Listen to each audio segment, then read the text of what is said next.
Look at the world around you. Everyone is running. Everyone is chasing something, a better career, a soulmate, a version of themselves that only exists in a filtered photo.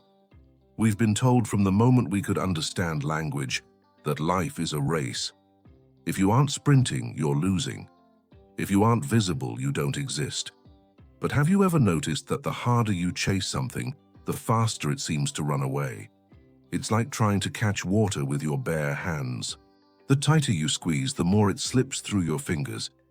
This is what I call the pursuit paradox. It's a psychological glitch where our desperation for a result actually creates the resistance that prevents that result from manifesting. Think about the last time you were desperate for a text back, or the last time you were so nervous about an interview that you couldn't speak clearly.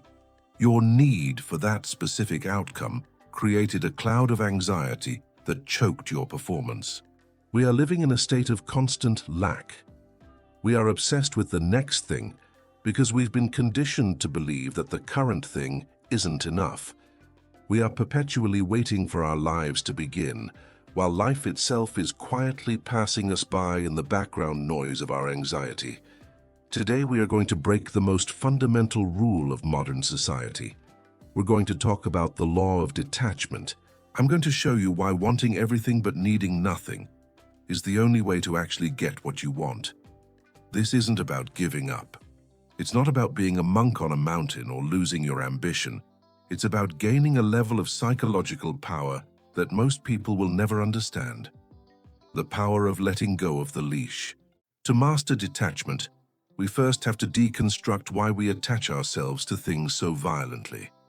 Why is our ego so terrified of letting go? Our brains are essentially survival machines that haven't had a hardware update in 50,000 years. To our ancestors, uncertainty was a death sentence. If you didn't know where the food was, or if the tribe was unhappy with you, you died. So, we evolved to crave control. We developed a neurological reflex that equates knowing the outcome with safety. But in 2026, this reflex has become a prison. We don't just want a career. We attach our entire self-worth to a specific job title. We don't just want to be healthy. We become obsessed with a number on a scale. We have externalized our internal peace. This is what psychologists call an external locus of control. You've handed the keys to your happiness to a boss who doesn't know you, a partner who might change their mind, or an algorithm that doesn't care if you live or die. When you attach your identity to a result, you create a state of chronic scarcity. You are telling your subconscious, I am a failure until X happens. You are living in a mental prison of when, then. When I get the house, then I'll be happy. When I get the 100K subscribers, then I'll be a real creator. But here is the brutal truth. Once you get that thing, the goalpost will move. The attachment won't disappear. It will just find a new host. You are chasing a ghost. Detachment is the realization that the need for the outcome is the very barrier standing in your way. Desperation carries a vibration of, I don't have this. And as long as you project that you don't have it, you will continue to be a person who lacks it. Think about the most powerful person you've ever met. Usually they aren't the loudest person in the room. They aren't the ones constantly explaining themselves or seeking approval. They possess a certain stillness. This stillness comes from detachment. Most of us are terrified of empty space. We fill our silence with mindless scrolling, our homes with clutter, and our schedules with tasks that don't actually move the needle. We do this because silence forces us to face the fact that we are chasing things that don't satisfy us. When you detach, you reclaim that empty space. You become okay with not having an answer immediately. You become okay with a project not being perfect on the first try. You realize that the space between where you are and where you want to be isn't a void to be feared. It's a playground. The law of detachment allows you to walk into a room and not need anything from anyone. And ironically, that is exactly when people start wanting to give you their attention, their opportunities, and their respect. You've stopped being a consumer of validation and started being a source of presence. This is where the Stoics come in. 2,000 years ago, men like Epictetus and Marcus Aurelius were dealing with the same madness, just in different clothes. Epictetus taught a simple, yet devastatingly effective principle, the Enchiridion. He said that the only things truly within our power are our own opinions, our own intentions, and our own actions. Everything else, your body, your property, your reputation, is not up to us. Now, most people hear this and think, well, if it's not up to me, why should I even try? That's a misunderstanding of the law of detachment. The Stoic doesn't stop trying. The Stoic tries harder than anyone else because they aren't wasting energy on worrying about the result. Imagine two archers. The first archer is attached. He needs to hit the bullseye to pay his debts. His hands are shaking because he's thinking about the money, the crowd, and the failure. He's obsessed with the target. The second archer is detached. He has practiced for years. He knows his bow. He focuses entirely on his breath, his stance, and the release of the string. He wants to hit the bullseye, but he doesn't need it to define his worth as a man. Who do you think hits the target more often? When you detach from the outcome, your focus shifts 100% to the process. This is where mastery lives. When you stop working for the applause, you start working for the craft. The artist who paints because they need the world to call them a genius will eventually burn out because the world is fickle. But the artist who paints because they love the feeling of the brush against the canvas, they are dangerous. They are free. They are the ones who actually end up changing the world, ironically, because they didn't need the world's permission to do it. We often confuse attachment with commitment. We think that if we aren't worrying about something, we don't care about it. We use anxiety as a safety net, as if worrying about the future somehow gives us a vote in how it turns out. But let's look at the math of your energy. Every minute you spend attached to a how or a when is a minute you aren't spending on the what. When you are obsessed with the promotion, you aren't actually doing the work that earns the promotion. You are doing the work of wanting the promotion. And those are two very different things. Detachment is about moving from a state of need to a state of preference. Think about it this way. I prefer to have a successful YouTube channel. I prefer to have a healthy body. I prefer to be financially free. But I don't need those things to be a complete human being right now, in this second. When you shift to preference, the pressure vanishes. And when the pressure vanishes, your talent actually has room to breathe. This is why the lucky people seem to get everything. They aren't lucky. They are just relaxed.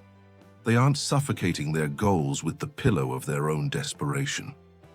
They are playing a game while you are fighting a war, and in the long run, the player always outlasts the warrior. We often live our lives looking into a mirror, but we aren't looking at ourselves. We are looking at the reflection of who we think other people want us to be. This is the ultimate form of attachment to an image. Every time you make a decision based on how this will look instead of how this feels, you are dying a little bit inside. You are suffocating your authentic self to feed a ghost. Detachment is the act of smashing that mirror.